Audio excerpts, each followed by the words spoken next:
Benção, hein, gente? Bom dia, paz do Senhor. Me ajeitar aqui. Vocês sabiam que nós temos poucas palavras que não precisam de tradução, elas não são traduzidas, elas são simplesmente faladas, são pouquíssimas em qualquer idioma. Uma delas é aleluia. O termo aleluia, na verdade, nós falamos muitas vezes, né? E às vezes nós não entendemos o que significa. Não sei se você sabe, mas ela é a junção de duas palavras. Ela é um termo hebraico, a origem da palavra ela está no hebraico. E ela significa mais ou menos assim, ela é dividida em duas raízes, duas palavras. A primeira é o hallelu, que significa como uma espécie de um convite.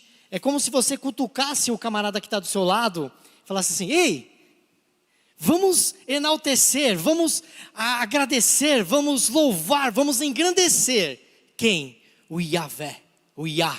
O Yah no hebraico é Yahvé. Então quando você fala aleluia, é como se você desse um soco no seu irmão assim e falasse: ei, acorda, desperta, vamos louvar ao nome do Senhor. Porque Ele é digno, porque Ele é dono de todas as coisas, Ele é sobre todas as coisas, Ele é Senhor na nossa vida, é Ele quem morreu na cruz do Calvário para que nós tivéssemos acesso à vida eterna. Você tem noção do que é isso? Isso é muito bom, isso é bênção. E é mais ou menos sobre isso que nós vamos falar nessa manhã.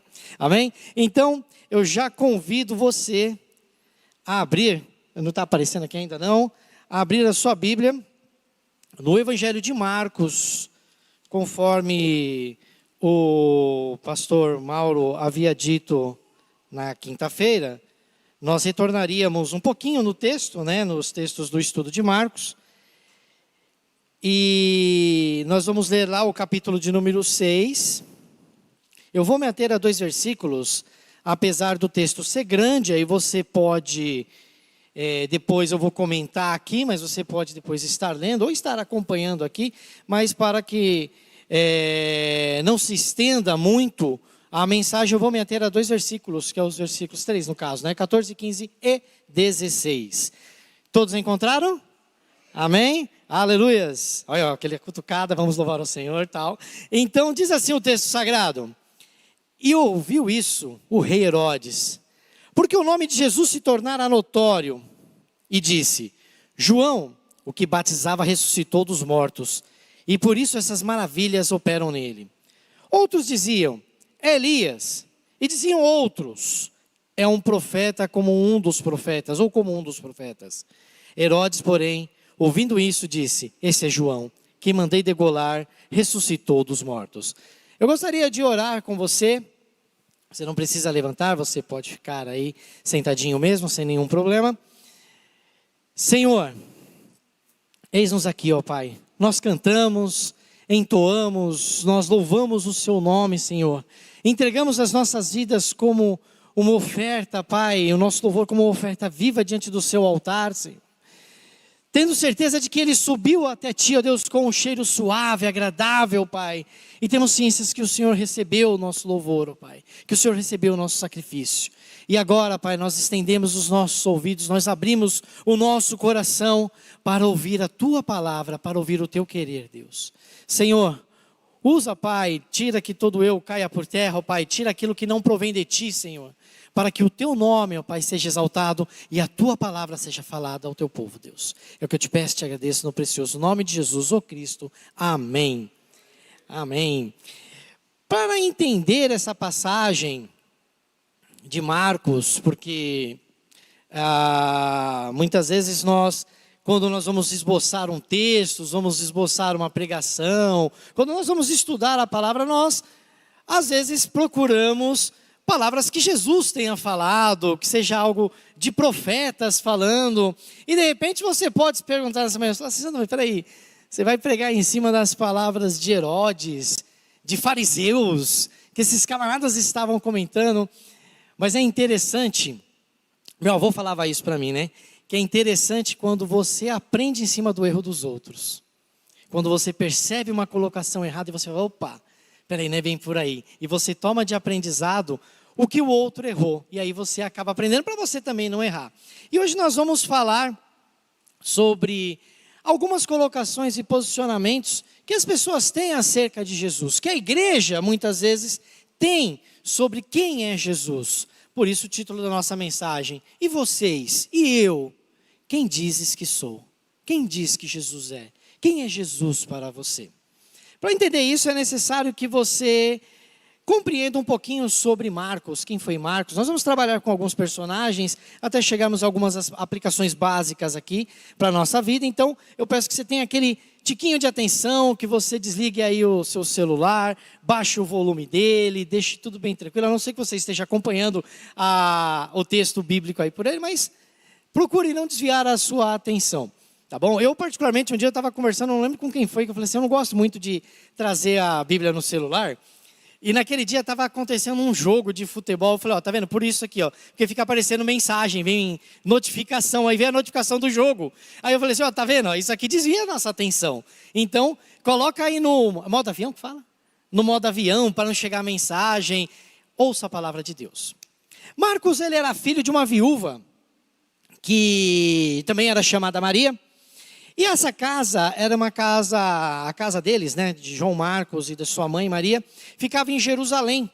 E era uma casa da qual Jesus se reunia quando estava na cidade de Jerusalém. Provavelmente é a casa da qual Jesus reuniu os seus discípulos para a última ceia. Talvez, provavelmente, historicamente, diz que essa casa seria a casa de João Marcos. Ele era muito novo, ele não era um discípulo, um dos 12, tá? Ele era muito novo, ele ficou mais próximo de Pedro, ele aprendeu com Pedro, depois ele foi em uma viagem missionária com Paulo e Barnabé. Ele se separou por alguns motivos pessoais, né, entre eles tiveram uma pequena discussão, se separaram, né, depois eles vão se reconciliar. Isso acontece, Paulo pede, né, a Timóteo que traga João, porque ele era útil ao ministério, então eles se reconciliam mais lá na frente, mas ele anda muito com Pedro. E a visão que nós temos do evangelho aqui, quando Marcos escreve, é, né, segundo a tradição, a visão que Pedro tinha. Tá? E Marcos, ele escreve o seu evangelho com alguns princípios. Um deles era mostrar Cristo para os romanos, ou seja, não simplesmente a pregação aos judeus, mas também aos gentios, nesse caso, os romanos. Apresentar Jesus como servo de Jeová. Então nós vamos ter Marcos apresentando Jesus servo. E em último ponto, ensinar que o Senhor, ele não veio para ser servido, mas ele veio para servir. Já por aqui nós podemos entender aqui que algumas coisas nós já levamos de maneira errônea. Por quê? Quando nós nos colocamos e falamos assim, eu sou servo de Jesus, sou servo de Cristo, presbítero. Aí você fala, maravilha, esse homem aí é de Deus.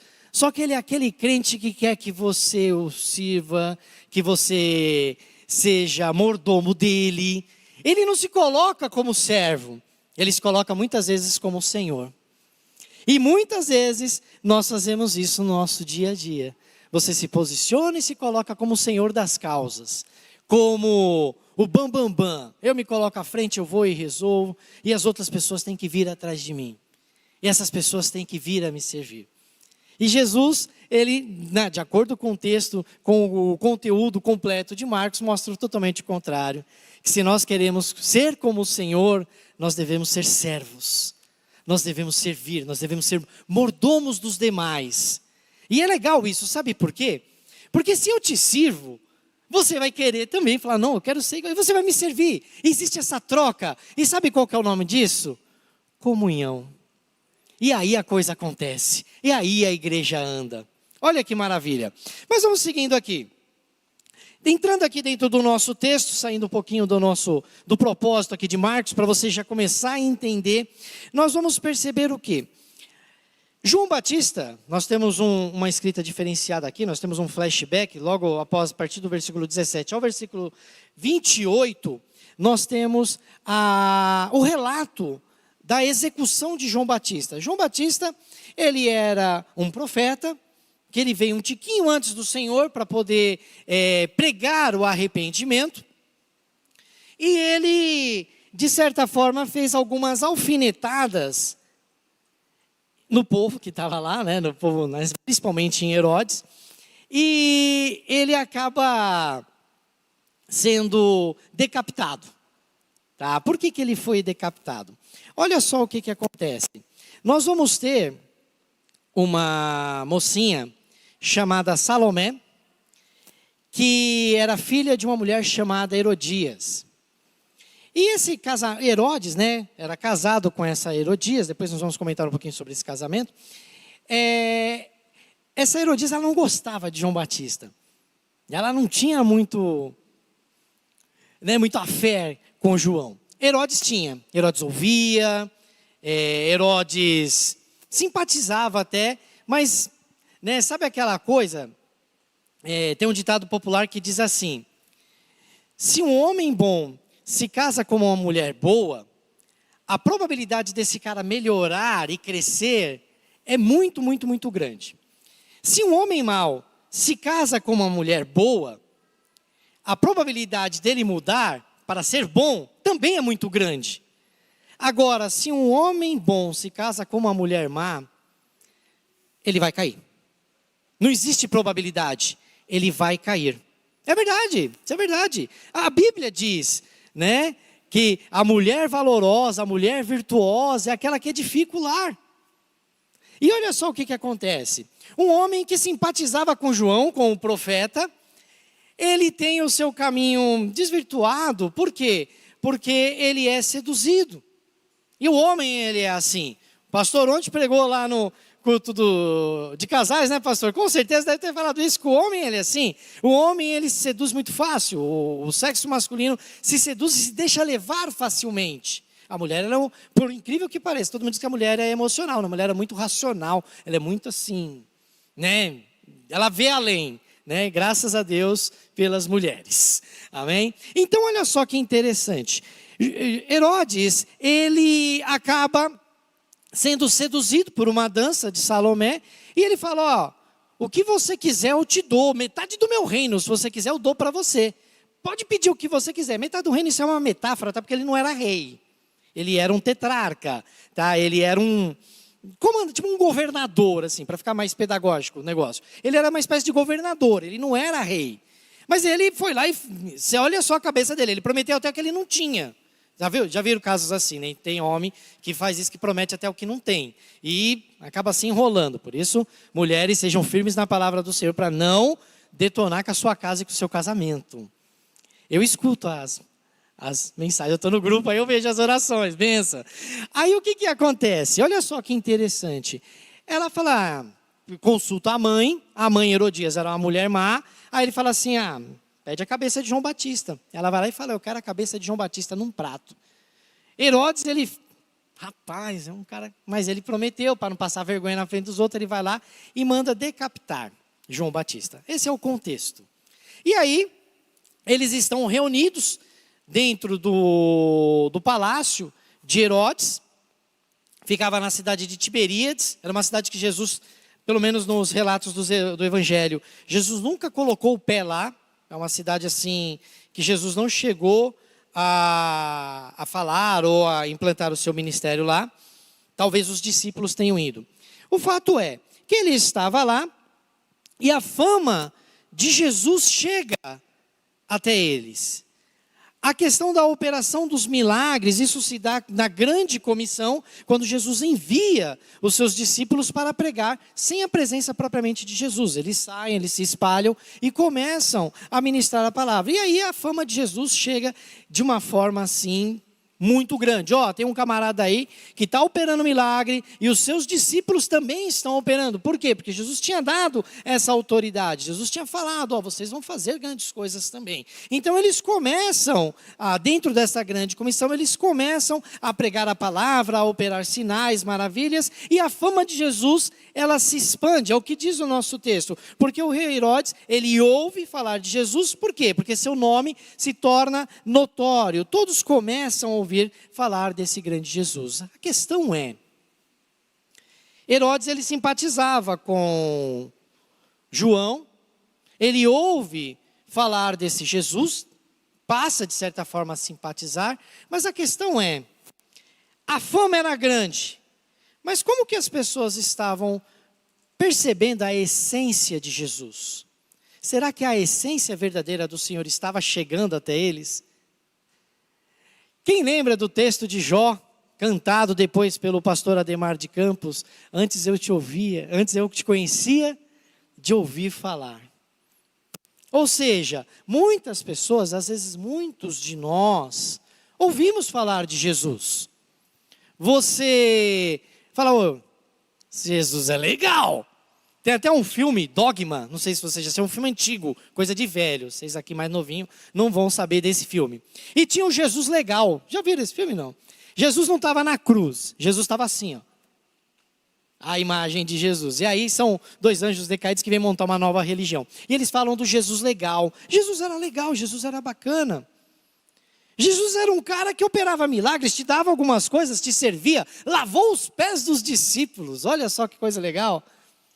Mas será que a essência desse Jesus tinha realmente chegado ao coração desses homens? Será que a essência de Jesus realmente chegou ao seu coração?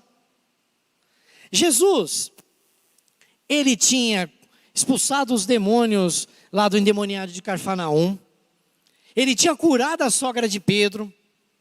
Ele tinha feito outras curas na cidade de Cafarnaum. Curou leproso, curou paralítico. Em Genezaré, ele expulsou o demônio. Curou a mulher do fluxo de sangue.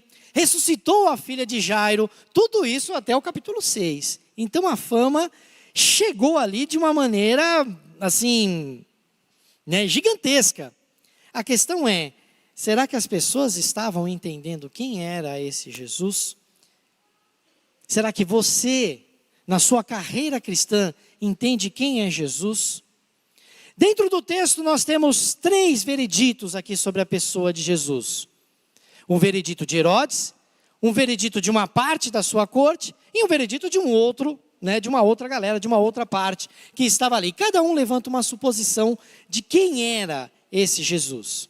A primeira suposição que eles trazem, no caso a voz de Herodes, diz que era João Batista. Nós temos ali no versículo 14 e no versículo 16, Herodes ouviu a opinião dos outros, mas falou, não, é João Batista. Nós temos aqui, gente, o veredito de uma pessoa que tem uma consciência pesada. Quem aqui nunca teve aquele negocinho, quando faz uma coisa errada, aí você pisa na bola, aí você vai dormir, e aí o Espírito Santo usa o travesseiro e você começa a ouvir ali, olha, tá vendo que você fez isso? Olha só o que você aprontou, rapaz, você não tem vergonha na cara não? Olha que situação. E Herodes estava com essa consciência. Por que Herodes estava com essa consciência? Ele tinha mandado decapitar João Batista.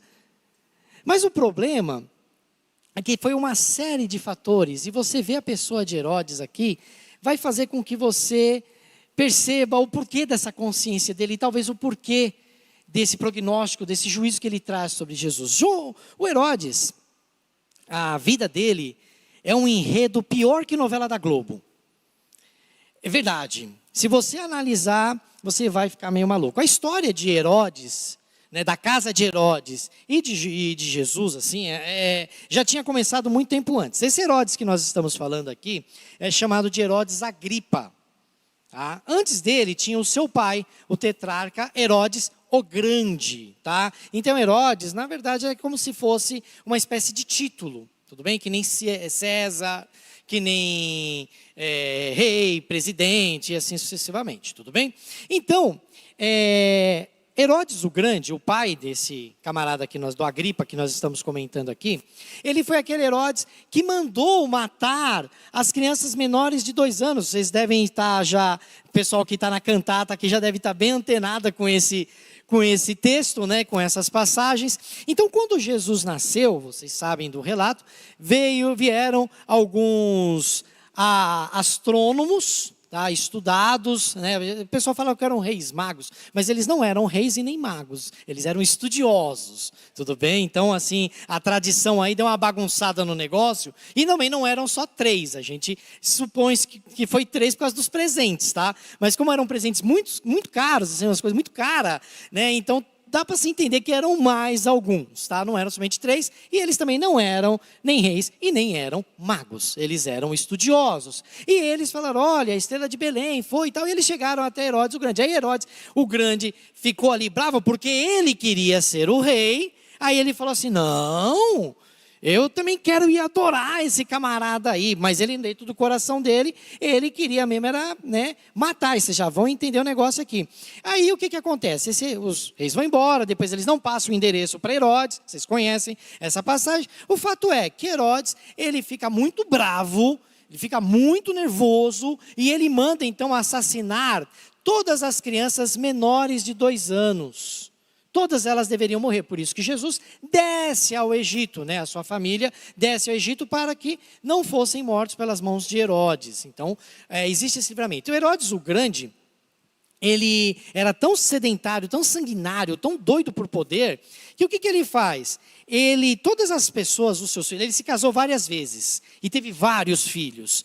E ele mandou matar todos esses filhos deles, praticamente todos, sobrando apenas 2, Felipe e o Agripa. O Agripa toma o poder. Quando seu pai morre, ele toma o poder.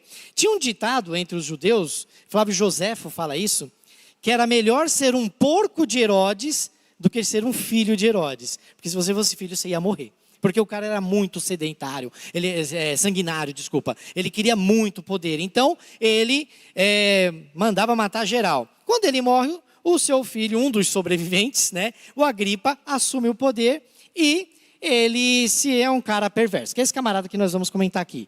Ele ouvia falar do arrependimento, ele é contemporâneo de João Batista e de Jesus, ele ouve falar do arrependimento, ele sabe que as coisas estão erradas, que não está nada certo, mas ele mantém a sua vida promíscua. Tão promíscua que essa Herodias, que nós estávamos falando aqui, que é mãe de Salomé, era casada com Filipe, com o irmão do Agripa. Vamos ver, eu vou tentar aqui para vocês entenderem o enredo. Aí o que o Agripa faz? Ele desce até a casa de Filipe e convence a Herodias a largar o marido. Fala, larga seu marido. Seu marido aí nem é rei, o dono aqui do negócio sou eu.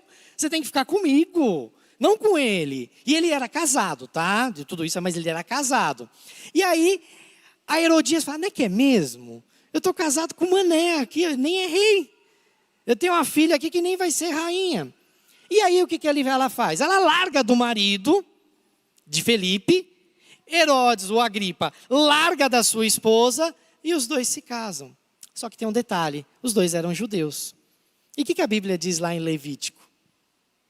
Né? O que a Taná dos judeus diz? Que não pode, tá? Que é adultério. E aí é onde entra João Batista. João Batista fala, você está errado, seu casamento é uma fraude, você adulterou, você está isso. E a Herodias, ela queria o poder, ela não queria a opinião pública. Na verdade, ninguém gosta de tomar uma chibatada, não é verdade? Já pensou eu falar assim, olha, você colou na prova. Aí você fala, não, eu não colei não, você colou na prova, você não vai ficar chateada que está mexendo assim com você? Nós somos assim. Nós gostamos mesmo de uma massagem no ego, né? De um abraço, de um aconchego, de um afago. E Herodes também não era diferente, ele era um homem. Só que o fato é, ele até ouvia, mas lembra que nós falamos da mulher, quando ela é má, o que ela faz com o coração do camarada? Aí olha só, Herodes, ele fica ali, né, o Agripa, ele fica ali numa situação, numa berlinda, pô, o cara está falando da minha esposa, ele está falando de mim, e ela ali ó, na orelha dele, ó, você está vendo? Ele está falando de nós, ó, nosso casamento está errado, enfim, era uma bagunça. E aí o que acontece? João Batista tanto falou, que o que vai acontecer? Herodes manda decapitar João Batista, e aí quando a fama de Jesus chega, ele fala, consciência culpada, é João. Por quê? Porque ele gostava de João. Então aqui nós temos a mente de uma pessoa que fez um monte de coisas erradas e hoje o mundo está o acusando. Barclay, que é um comentarista bíblico, ele diz assim, quando o homem comete uma ação má, o mundo inteiro se converterá em seu inimigo. Quando você pisa na bola, sabe aquela coisa que você vive acuado, vive assustado? Sabe quando, eu já vi isso acontecer muitas vezes, a pessoa, ela deixa de pagar uma pessoa na rua, vai pegar um dinheiro emprestado, alguma coisa nesse sentido, e aí ela não pode ver a pessoa, que ela se esconde. Poxa, eu estou devendo para ele, rapaz. Ou quando alguém manda uma mensagem para você no WhatsApp, para você fazer alguma coisa, um favor, e aí você não faz. E aí você não... Esqueci, aí você desvia o caminho. É a consciência culpada. É a mesma consciência de Herodes.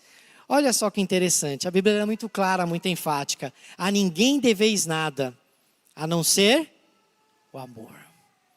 Estou falando de dever todas as coisas, gente. Tudo, geral. O crente que tenta dar um nó, o crente que tenta, aqui dentro ele é uma benção, lá fora, você não conhece Jesus. Você não sabe quem é Cristo. Você não entendeu a essência de Jesus. O jovem que cola na prova, ele não conhece Jesus. Quando eu estou lá na escola, eu tenho uns menininhos que é crente lá, né? Tem uns menininhos que são cristãos lá. Menininhos, assim que eu digo, são adolescentes. Aí quando eu vejo eles dando uma pisadinha, eu falo, se Jesus voltasse agora. Aí eu, não. Eles falam pastor, professor, mas eu não sou pastor não. Aí é Bíblia. Antes que você me chicoteie, que você me crucifique, é Bíblia. Se você ama Jesus, se você entende a essência de Jesus, um dos seus atributos, porque Jesus é Deus, não é Deus? Então ele é santo. E se ele é santo, ele exige de você santidade. Então seja santo. Seja santo como é santo aquele que te chamou. Eu falo para mim também, tá? Não estou falando aqui, o santo está sentando a pedrada na igreja. Não, é para mim também. Temos que ser santos. Eu tenho que me corrigir. Eu sei das minhas falhas. E você sabe das suas. Então vamos buscar esse alvo, santidade. Porque ele é santo. Herodes não entendeu esse trem. Herodes, como falar, é João Batista. Ele confundiu o mensageiro com a mensagem. Ele não entendeu a essência. Ele não conseguiu compreender. Graças a Deus que hoje nós estamos aqui, o Senhor tem falado aos nossos corações, para que nós possamos entender que Ele é santo. Nós cantamos aqui, né? Digno de louvor, tal, aquela coisa. Não tem que ser da boca para fora. É entender a santidade. Quem que escolheu o hino? Presbítero? Foi o presbítero que separou o hino? Não. Pegou. Eu orei ontem, presbítero. Senhor, está faltando alguma coisa. Eu só não chorei ali porque, eu sou meio geladeira. Né? Mas eu falei, Senhor, como Deus é bom. Nós cantamos, não pode ser da boca para fora. Esse hino, ele não pode ser da boca para fora. Ontem, sem querer, pastor, eu estava estudando a palavra aleluia. Foi ontem o negócio. Que eu estava lá e vendo e pegando o dicionário, falando, rapaz, olha que coisa legal. Isso foi ontem. Porque Deus ia falar nessa manhã. Maravilhas. Glórias ao nome do Senhor. Então não pode confundir. Não dá para confundir o mensageiro com a mensagem. Você não pode perder, você não pode. Você tem que entender que Ele é santo e Ele te chamou. Outros diziam que Ele era Elias. E aí nós vamos ter uma nova visão, uma visão mais nacionalista. Vocês vão entender aqui isso daqui. Lá em Malaquias, por que eles falavam que era Elias? Lá em Malaquias, você não precisa abrir, no capítulo de número 4, versículo 5 e 6, se não me falha a memória agora. Ele fala que, Deus, falando através da boca de Malaquias, que ele, antes do Messias, haveria de enviar Elias para pregar o arrependimento. E Jesus, ele nos mostra quem é esse Elias. Esse Elias, lá em Mateus 11, versículo de número 13, diz que ele já tinha vindo, que era o próprio João Batista. Então não é que era uma reencarnação, não estou pregando o estudo da reencarnação, não é nada disso, tanto é porque como cristão, eu não creio na reencarnação. Tá? Como cristão, nós não cremos na reencarnação. Era uma metáfora, uma comparação que fora feita dentro da profecia. Tudo bem? Só para vocês entenderem. Então o que acontece? Eles diziam que era Elias. Era uma visão mais nacionalista. Era uma visão mais ou menos dentro daquilo que você deseja. Macabeus é um livro apócrifo. Ele consta na Bíblia católica, tá, dos cristãos católicos, mas nós não entendemos ele como um livro sagrado, como um livro inspirado por Deus, mas como um livro histórico, dá para você pegar algumas coisas. E em Macabeus, existe um trecho, eu não lembro se é 2 Macabeus, agora de cabeça, um trecho que diz que Elias, ele havia guardado algumas coisas dentro de uma caverna, da caverna que ele esteve, e que depois ele voltaria antes da vinda do Messias para pegar essas coisas e apresentar para o povo. Elias é considerado um dos maiores profetas do Velho Testamento. O fato é que quem tinha essa visão, quem chegou a essa visão, eles tentaram colocar algo que estava dentro dos seus corações. Por quê? O povo judeu, ele esperava um Messias, mas o Messias que viria no intuito de resgatar o povo de Israel e elevá-los a uma nação como era nos tempos de Davi. Ou seja, um tempo glorioso, que ninguém levava mal com Israel. Se viesse encarar Israel, já era mais ou menos, mas não, vai perder. Então nem vem arrumar encrenca aqui que vocês vão se enrolar. Então olha só o que acontece. O povo judeu, ele tinha passado já por cativeiro, tinha sido levado pelos babilônicos, depois o império assírio foi lá e pegou eles de volta, aí o povo dividiu, aí veio o império medo-persa, aí veio o império grego, agora veio o império romano. E o império romano, mesmo que eles davam aquela liberdade religiosa, eles cobravam muitos tributos, eram muitos impostos. Então a nação não conseguia desenvolver. E aí eles esperavam um Messias que viesse montado num cavalo branco, tipo Napoleão assim, arrebentando com tudo, para libertá-los, trazer uma liberdade, mas que fosse uma liberdade mais, como que eu posso dizer, de ambiente físico mesmo, que eles se tornassem nação, que eles não pudessem mais ser aquelas pessoas que ficavam ali, nós estamos aqui agora sob julgo de nação X, nação Y, não, eles queriam ser os caras. Essa é aquela visão da pessoa que aceita Jesus simplesmente para satisfazer os seus desejos. Que aceita Jesus porque ele está enrolado, porque ele pisou na bola e ele não sabe mais o que fazer. Ele fala, não, eu vou aceitar Jesus porque aí meus problemas vão se resolver. No curso que nós tivemos aqui com a Kellen, quem lembra? Quem estava no curso sobre finanças? Uma maravilha, aquilo foi muito legal. E ela disse algo que me chamou a atenção. Ela falou assim, que tem pessoa que chega para ela, não sei se vocês vão lembrar, que fala assim, olha, ora para Deus tirar meu nome da SPC. Aí, Deus tem o poder para fazer isso? Tem. Mas é desonestidade, né? Porque nós pisamos na bola. Quem fez a besteira fui eu, foi você. Então a gente tem que colher o fruto. A gente tem que plantou o vento, vai colher tempestade. Isso é da vida.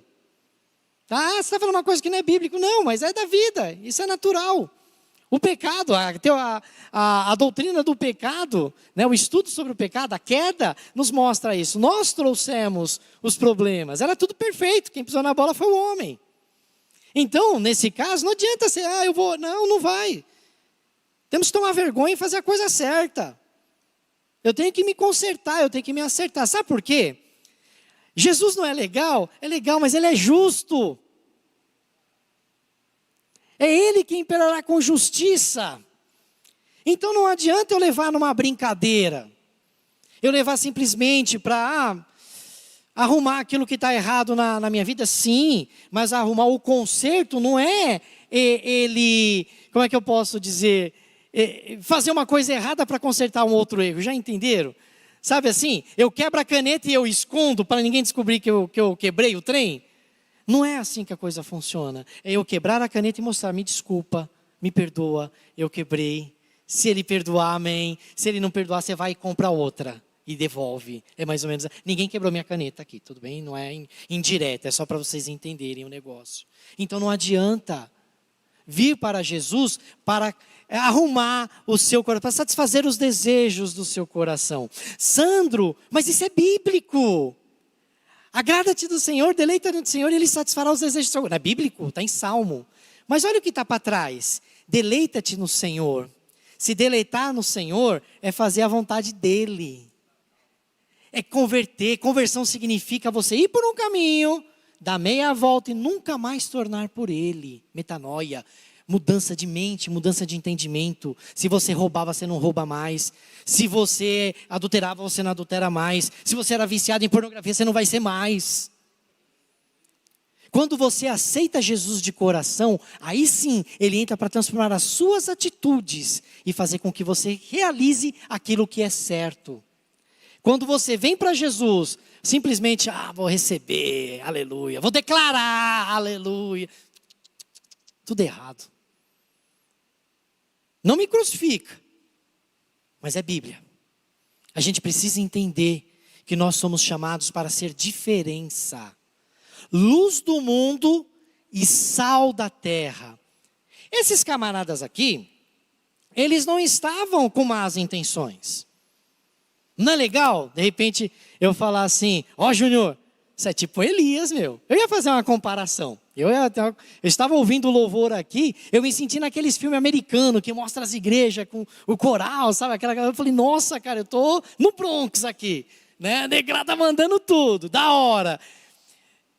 Uma comparação, não é legal? É uma boa intenção. Tá aqui, tranquilaço. Ser comparado com Elias, ser comparado com João Batista. Não, eles não estavam errados, mas com uma boa intenção. Muitas vezes nós agimos nessa boa intenção. C.S. Lewis, em Cristianismo Puro e Simples, ele faz uma alusão mais ou menos assim. Vamos imaginar que eu vou até a casa do pastor Everson, e aí eu estou lá e o pastor Everson, como um bom anfitrião, como um bom hoster, ele faz uma mesa maravilhosa, com pães frios, suco de laranja, eu gosto de iogurte, tá, pastor? E aí, o pastor faz tudo aquilo. Aí eu chego na casa do pastor Everson e falo, pastor Everson, para que isso? Vamos dar aos pobres. Não é uma boa intenção? Mas ele preparou para mim de coração. E quando eu falo isso, eu estou fazendo uma desfeita. Vocês estão entendendo? O inferno está cheio de boas intenções, meu amado. Boas intenções não significa conversão. Você tem que ter, mas ela não significa conversão. Se você não entender a essência de Jesus, não vai adiantar de nada. Se você não aceitá-lo, se você não entender que Ele é Salvador, que Ele morreu na cruz do Calvário por mim e por você, se você não entender e aceitar que Ele lava, redime e justifica, não vai valer. Se você não entender e não souber que Ele vai voltar uma outra vez, sabe para quê? Para buscar a mim e a você, que o aceitou de verdade, não vai valer. Ter só boas intenções não adianta de nada.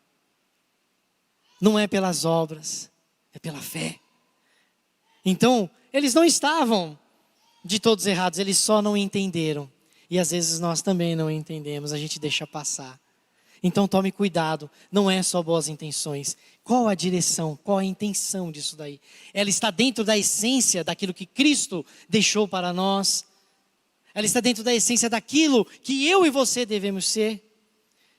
Cansamos de falar, né? É legal chegar e falar assim, presbítero, olha, eu sou um pequeno Cristo. Porque crente, ele bota um salto, Luís XV. É Luís XV? As mulheres, Luís XV, né?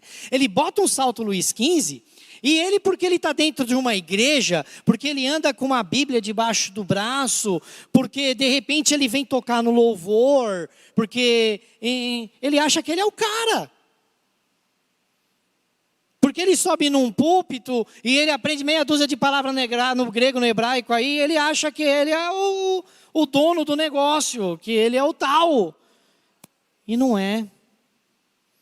Não é assim que a coisa tem que funcionar. Qual que é a diferença? Já falei isso em escolas, né, do carisma aqui com vocês. Qual que é a diferença de quem está aqui para quem está aqui no louvor, na pregação? Vocês sabem qual que é a diferença? Nenhuma. Não existe. A mesma adoração que deve ser feita aqui, tem que ser feita aqui. Então o fato de estar aqui no altar não me coloca de uma maneira mais santa do que você. O fato do presbítero fazer um solo na guitarra não faz com que ele seja mais santo ou que a adoração dele chegue melhor do que a sua. Porque às vezes ele pode estar com o coração preso ali, ele está fazendo para falar, eu sou o cara, ó, coloquei uma diminuta aqui. E você está ali, nossa, eu estou desafinado, Jesus não está recebendo. É o teu coração. É aquilo que está aqui dentro, é a essência. É como você está se apresentando. Paulo fala para Timóteo assim, procura apresentar-te a Deus como obreiro aprovado, que não tem do que se envergonhar, que maneja bem a palavra da verdade. Manejar bem a palavra da verdade é conhecer a Jesus, é conhecer a essência. Você só vai amar Jesus se você o conhecê-lo. Você só vai conhecer Jesus se você estudar a palavra dele. Amém? Então vamos seguindo aqui no nosso texto. Deixa eu arrumar aqui, que o caderninho aqui está caindo. Eu, apesar de ter o celular aqui, eu ainda não estou nessa parada ainda, gente. Eu ainda não sou meio do papel. Outros diziam que ele era um profeta. Um profeta como os outros profetas. Sabe por que isso está acontecendo, gente? É a voz da ansiedade. Então nós vimos ali, ó, o camarada de consciência pesada, outros que estão ali porque eles estão vendo em Jesus a satisfação dos seus desejos pessoais. E agora nós estamos vendo aquelas pessoas que estão ansiosas. Por que estavam ansiosos? Fazia só 400 anos que eles não ouviam a voz de Deus através da boca de um profeta. Malaquias havia se calado. Deus envia João Batista, mas eles não acharam João Batista legal. Falaram, esse João Batista aí não está muito certo. Tá? Então eles não consideravam João Batista como profeta. Então quando Jesus vem operando milagres, a coisa vem acontecendo, porque não tem registro de João Batista operando milagres. O registro vem em Jesus. Então quando eles veem Jesus operando milagres, opa, é outro profeta. Tem uns, em Mateus diz que quando eles fazem essa alusão, eles dizem que é Jeremias, que foi um outro grande profeta também. Então eles colocam Jesus na condição de profeta. Por quê? Porque eles estavam ansiosos, eles estavam sedentos, querendo ouvir a voz. Então eles falam, não virá através simplesmente de um profeta vai falar conosco. Então essa ansiedade, ela também é um problema. E os judeus estavam ansiosos. E a ansiedade, meu caro colega, meu irmão, minha irmã, ela vai te cegar. Se você não entregar o teu caminho ao Senhor e confiar nele, e quando eu digo confiar, é você dar o passo de fé. Óbvio que eu não vou fazer isso, mas aquela coisa de que eu vou andar aqui, esse trem não vai cair. Eu vou seguir cegamente, e por onde o Senhor me mandar, eu irei. Tinha um hino muito antigo, eu não vou lembrar, esses dias eu coloquei no YouTube, acho que é do Koinonia, que ele dizia assim, os seus caminhos eu posso não entender, Senhor, mas sei, mas sei que tudo é visado do teu querer. Se lutas e tribulações eu tenho que passar, Senhor, te peço as forças para continuar a crer e confiar no grande amor que tem Deus Pai por mim. Aleluias. Isso é confiar. É você entregar, é você falar, não esquento. É olhar o passarinho lá e ver que ele não planta, que ele não colhe, mas não falta nada para ele. Ainda que com perdas e com dor, talvez eu não tenha o que comer, um exemplo. Mas eu sei que o Senhor suprirá a minha necessidade. Aí a coisa fica diferente, sabe por quê? Que Ele vai suprir? Por causa do passo 1 lá atrás, lembra? Entregar o teu caminho ao Senhor, confiar, é você se deleitar nele, é você tentar fazer que o Senhor se alegre com você, fazer a vontade dEle. E aí sabe o que Davi disse? Ele disse que ele foi moço, hoje ele era velho, mas em nenhum momento ele viu um justo mendigar o pão. Aleluias. Essa é a promessa de Deus para a nossa vida, para aquele que entende a essência de Jesus. Abra sua Bíblia lá em Filipenses, capítulo de número 4, versículo de número 6. Filipenses 4, 6. Olha só o que nos diz. Deixa eu aqui, chegando. Pronto. Filipenses 4, 6. Diz assim, não estejais inquietos por coisa alguma. Antes, as vossas petições sejam em tudo conhecidas diante de Deus, pela oração e súplicas com ação de graças. E olha só que coisa interessante. E a paz de Deus, o shalom. Sabe o que significa shalom? Não é ausência de guerra. Não é você ficar tranquilão na praia tomando água de coco. O shalom de Deus, a paz de Deus que excede todo o entendimento, é aquela que guarda o seu coração. Ou seja, ela entra e fecha, ela te blinda para qualquer artimanha satânica. Lutero, ele uma vez disse o seguinte, em um dos seus textos, muitos textos que Lutero escreveu para Chuchu, ele fala assim, que quando o diabo viesse bater à porta do seu coração, ele ia mandar Jesus atender. Ele falou, Jesus, atende lá. Sabe por quê? Porque quando Jesus abrisse, e aí o diabo falasse, vou entrar, Jesus ia falar, aqui não. Porque esse coração já está preenchido pela glória e pelo shalom de Deus. Quando você entende, quando você compreende a essência de Jesus, a paz de Deus, que excede a todo entendimento, ela encherá o seu coração e você não se preocupará com amanhã. Sabe por quê? Porque você sabe que esse amanhã pertence a Deus e talvez nesse amanhã você esteja na glória com o Senhor. Você vai ter Paulo ali, as palavras de Paulo junto com você. Eu posso morrer porque isso para mim é lucro, porque eu vou para o céu para adorar eternamente. Vou para um lugar onde não há choro, não há ranger de dentes, eu vou morar com Jesus no céu. Essa tem que ser a nossa verdadeira esperança. A minha esperança não está depositada naquilo que eu tenho no banco, no carro que eu tenho, na casa, nas pessoas. Não, sabe por quê? Porque isso é material. Porque isso a traça come, o ladrão rouba. Mas a paz de Deus que excede a todo entendimento, ninguém tira. Porque é Deus Todo-Poderoso que te deu. Sandro, mas e o diabo? O diabo é um pitbull, gente, que está nas mãos de Deus. Não acontece nada se não for da vontade do Pai. Aleluias. Quem é Jesus para você? Nós temos 3 visões interessantes, até visões que não são maléficas, né? Que nem as pessoas estavam falando de Jesus capítulos para trás, né? Acho que é no capítulo 3, estava falando, olha, ele está com Belzebu, olha só que estava falando de Jesus. E era o povo dele, era a mãe, os irmãos falando que ele estava xaropão, que ele estava doido, falando, Jesus está doido, não prende ele não, porque ele é maluco. Era isso que aqueles que estavam falando dele, as outras pessoas estavam de fora falando, não, é João, é Elias, é um profeta. Então nós não temos ali algo de todo ruim. Desculpa. O fato é que mesmo eles cometeram erros, mesmo com boas intenções, tinham erros ali. E esses erros, eles são possíveis para nós hoje. Nós já vimos aqui vários exemplos, várias exemplificações. O fato é que a essência não é atingida. E a primeira essência que você tem que entender da pessoa de Jesus é que ele é filho de Deus. Ele é o filho de Deus. E quem disse isso foi o próprio Deus. No batismo de Jesus ele fala, esse é meu filho amado, em quem eu me alegro, em quem eu me comprazo. Nós amamos a Jesus como filho de Deus? Você entende Jesus como Senhor, como Criador, como segunda pessoa da Trindade? Segunda não por uma questão hierárquica, porque todos os 3, Pai, Filho e Espírito Santo são iguais. Você aceita, você entende Jesus como Deus? Segundo ponto, é você entender Jesus como autoridade. Jesus, ele não pode ser, quando a gente diz autoridade, não é autoridade, nós cantamos aqui, mas não é dessa autoridade de você sair pisando na cabeça do diabo, não é essa autoridade que eu estou dizendo. Eu estou dizendo que ele é uma autoridade na sua vida. Ah, mas Jesus é meu amigo, eu sou amigo de Deus, sou filho de Deus. Isso são atributos.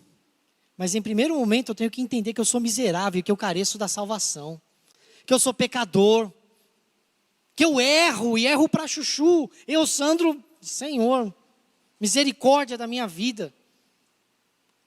Tenho muitos erros, então eu preciso entender essa autoridade de Jesus na minha vida. Reconhecer que Ele é o centro de tudo aquilo que eu sou, de tudo aquilo que eu tenho. Às vezes, eu aprendi isso aqui na rocha. Eu falava, não, Deus em primeiro lugar, minha família. Aí eu fazia uma escala, uma lista. Aí o ano passado, mais ou menos no mês de setembro não, foi outubro ali, o pastor Mauro, ele fez uma pregação e ele falou assim, não, está errado. Jesus é o centro, as coisas estão em redor dele, não existe uma escala. Ele tem que ser o centro de tudo.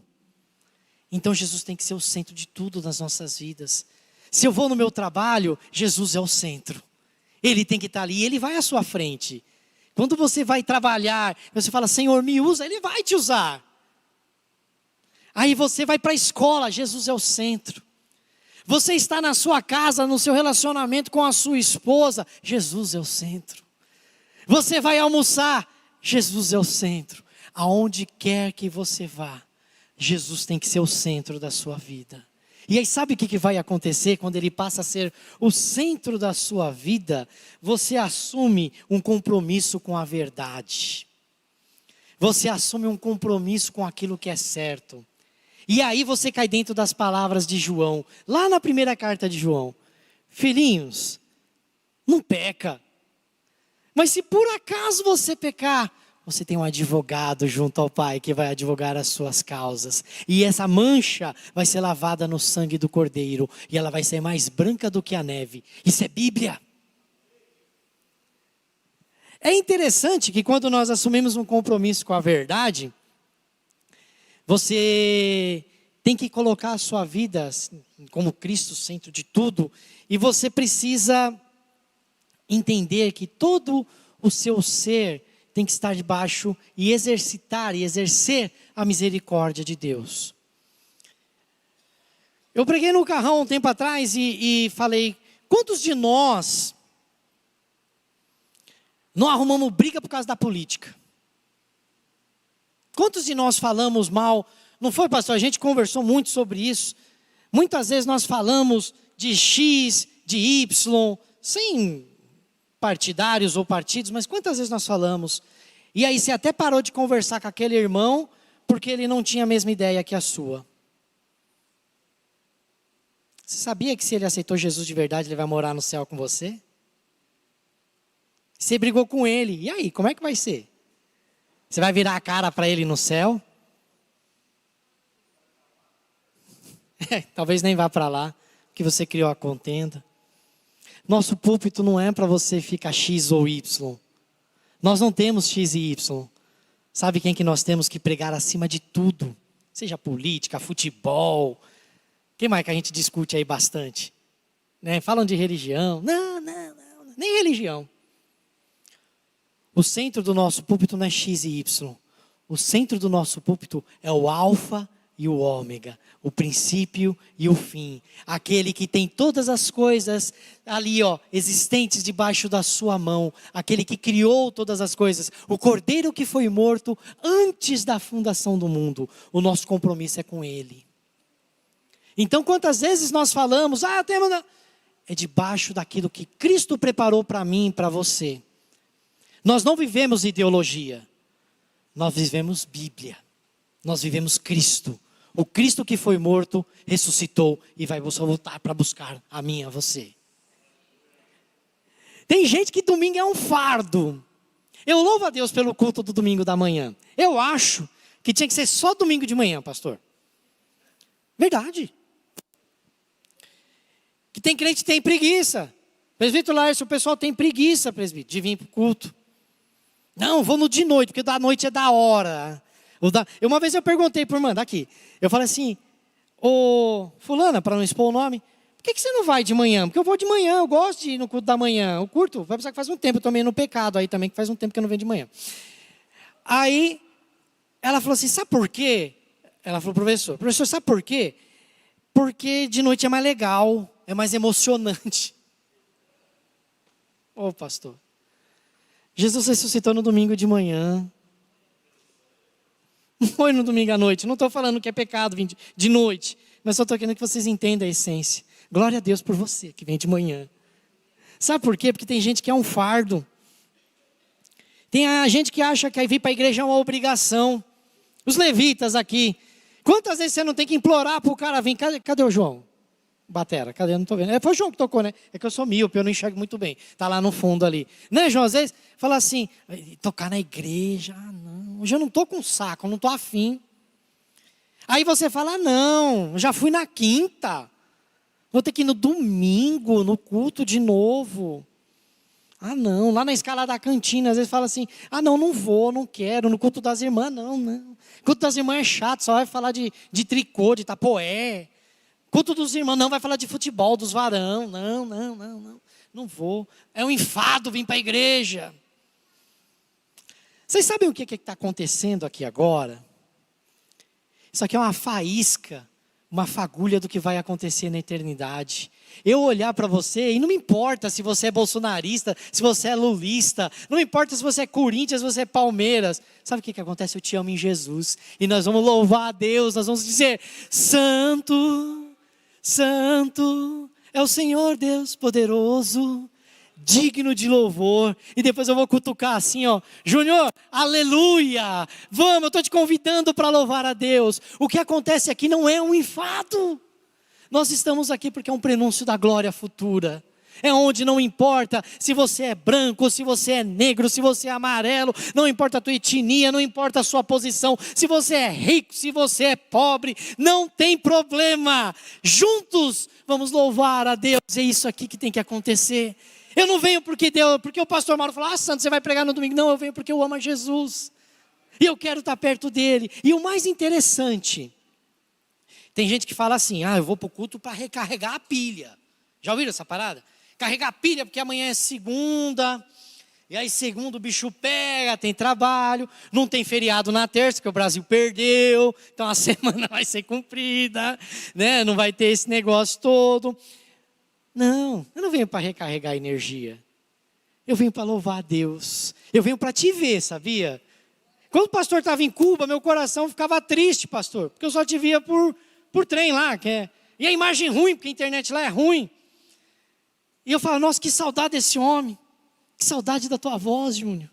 Que saudade quando você canta, a família Ismael Family. Gente, eu venho porque eu amo você. Eu venho porque eu sinto falta de você. Não dá uma falta, uma necessidade. Puxa, eu não vejo o irmão, não fica aquele negócio. Aí você vai ver ele na igreja. Isso é prenúncio da glória futura. Tira esse negócio de recarregar energia. Sabe por quê? Porque toda a autoridade já te foi dada. E você sabia que a unção que está em você permanece. Então você não vem recarregar a bateria. Você é uma Duracell eterna. Você não precisa botar você na tomada. A igreja não é uma tomada. A igreja é um prenúncio da glória futura. Nós vemos aqui para louvar a Deus. Aleluias. Vamos continuando que o tempo ali já está quase esgotando, se já não esgotou. Jesus, ele é a imagem do Deus vivo. Colossenses, um livrinho para frente, dá uma abridinha aí, por favor, capítulo de número 1. Vamos destrinchar aqui um pouquinho, versículo 15 até o versículo 20. Olha só quem é Jesus. Jesus é a imagem do Deus invisível. Jesus só foi aquilo que o olho humano não pôde ver. É o esplendor da glória de Deus. Jesus não é simplesmente uma pessoa qualquer. Ele é 100% homem, 100% Deus. É a imagem daquele cordeiro que foi humilhado, que todos... Você já viu que paradoxo, que coisa doida?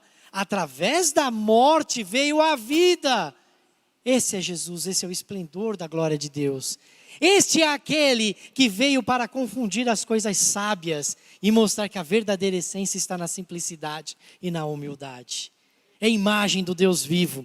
Continuando o texto, ele diz assim: o primogênito de toda a criação. O que vocês acham que é eterno? Geralmente você vai pensar assim, eterno é aquilo que não tem fim, não é? Eterno é o que não tem fim. Mas se eu te disser que a eternidade de Jesus, ela é muito além disso, não significa só que ele não vai ter fim. A ideia é que Jesus, como eterno, ele não teve começo. Da onde ele veio? Ele sempre existiu. E olha que coisa maluca. Ismael pai, olha que coisa doida. Um cara que é todo poderoso, tem tudo. Enfim, não tem começo. não vai ter fim. Ele olha para você e fala assim: Ismael, pai, eu te amo, eu morri por você. Oh, maravilha.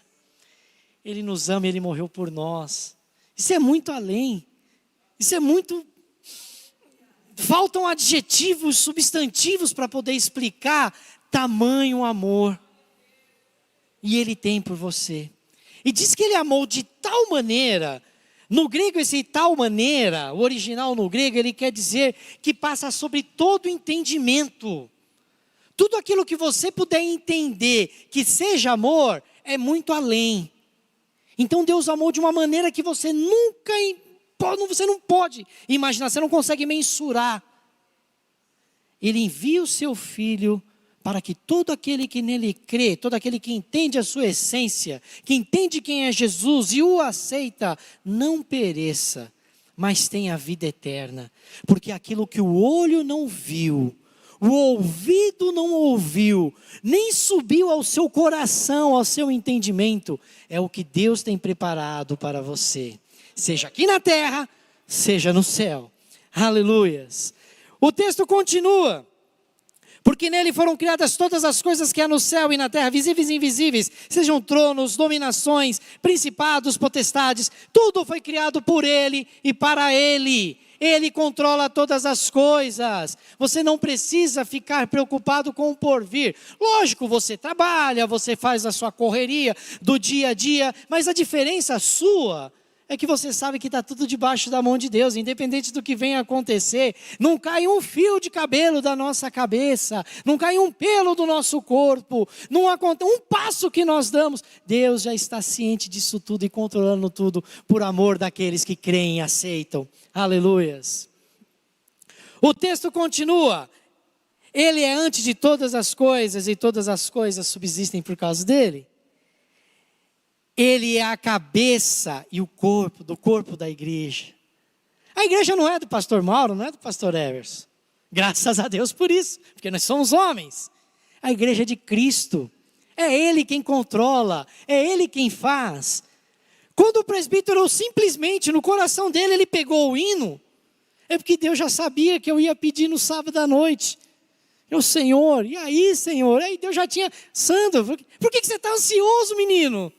Eu já falei com o presbítero, e eu já guiei a mão dele ali na pastinha de hino, e ele já puxou, já está resolvido, já está acertado, não importa o que vai, não esquenta a cabeça, meu irmão. Se você aceitou Jesus, se você ali entende a essência de Jesus, está resolvido, tetelestai, está consumado. E quando ele disse está consumado, é porque ele tinha vencido a morte, é porque a coisa mais preciosa de todas já estava entregue para aqueles que crescem, que é a salvação. Vamos ficar em pé, em nome do Senhor. Eu ia chamar o grupo de louvor. Eu vou pedir um bis. Posso pedir? Eu teria essa possibilidade. E você que... Pô, Sandro, eu tô meio bagunçado aqui. Eu quero me consertar. Eu não sei, eu não te conheço no dia a dia. Às vezes alguns a gente conhece mais, outros a gente conhece menos. Mas eu não conheço teu coração. Mas eu conheço aquele que esquadrinha. Aquele que conhece, aquele que vai até a divisão da alma e do espírito. Até o seu mais profundo ser. Aquele que sabe quantos átomos existem aí dentro do seu corpo. Ele conhece. E se você nesse momento falou, Sandro, eu quero acertar, eu quero resolver, eu quero entender essa essência de Jesus realmente, como Ele é. Você tem a liberdade de vir aqui à frente. Se você quiser ficar aí no seu lugar, você fica. Sandro, eu quero entoar esse hino e dizer aleluia. Vou convidar esse meu irmão, vou abraçar ele aqui, nós vamos cantar junto. E eu quero dizer que ele é santo, que ele é digno de todo louvor, mas isso de coração, porque eu quero receber e entender essa essência de Cristo. Eu quero ser que nem Ele. Então você pode sair do seu lugar, você pode vir aqui à frente. Os líderes, os pastores estarão orando por vocês. Não porque eles são mais santos do que vocês, porque é tudo pecador, né? É tudo pecador. A diferença é que Deus deu uma autoridade para eles, uma unção, e não vai sair. Mesmo que ele peque, porque ele vai entender que Jesus é o advogado. Vamos cantar, louvar. Você fica na liberdade do Espírito.